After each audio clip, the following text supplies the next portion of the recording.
আসসালামু আলাইকুম ওৰহমতুল্লাহি ওবৰকাতুহু।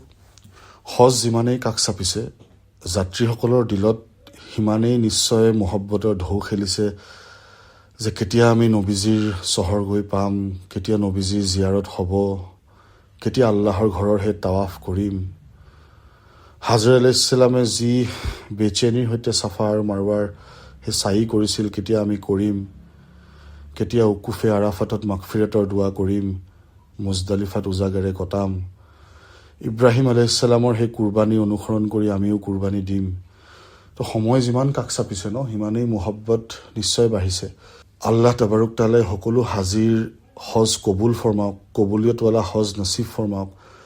হাজে মাবৰুৰ অৰ্থাৎ কবুলিয়তৱালা হজৰ আল্লাহ তাবাৰুক তাআলাই 4টা ডাঙৰ ৱাদা কৰিছে।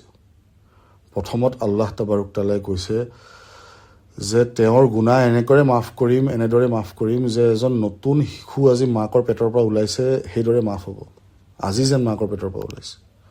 আকৌ এঠাইত আহিছে যে আল্লাহ তাবাৰুক তাআলাই তেওঁ জন্নততকৈ কম বস্তুৰ দ্বাৰা ৰাজি নকৰে। 3 নম্বৰটো কৈছে যে তেওঁ গণী হ'ব, অৰ্থাৎ তেওঁ বহুত ধনী আল্লাহ কৰিব। আৰু 4 নম্বৰটো কৈছে যে হাছৰৰ ময়দানত যেতিয়া আফৰা তাফৰিৰ মাহল হ'ব, আল্লাহ তাবাৰুক তাআলাই এজন হাজিক 400জন বান্দাৰ চুফাৰিছ আল্লাহ কবুল কৰিব। কিমান ডাঙৰ কথা যে আল্লাহ তাবাৰুক তাআলাই সকলোকে হাজে মাবৰুৰ নচিব ফৰমাওক।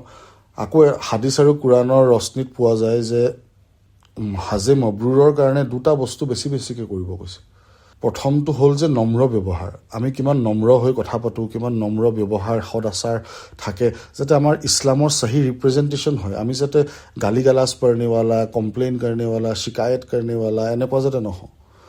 কাৰণ যেতিয়া এজন হজীয়ে নিজৰ মাচুকৰ চহৰলৈ গৈ আছে সেই দিৱানাৰ, সেই প্ৰেমিকৰ হৈ পেলাই সেই দিৱানাৰ যিটো যাত্ৰা, সেই যাত্ৰাটোতো আল্লাহ যেনেকুৱা মেহমানদাৰী কৰক, য'ত ৰাখক, যেনেকুৱা খুৱাওক, এইটোতো আমাৰ গুনাহতকৈতো বেছি ভালেই মেহমানদাৰী।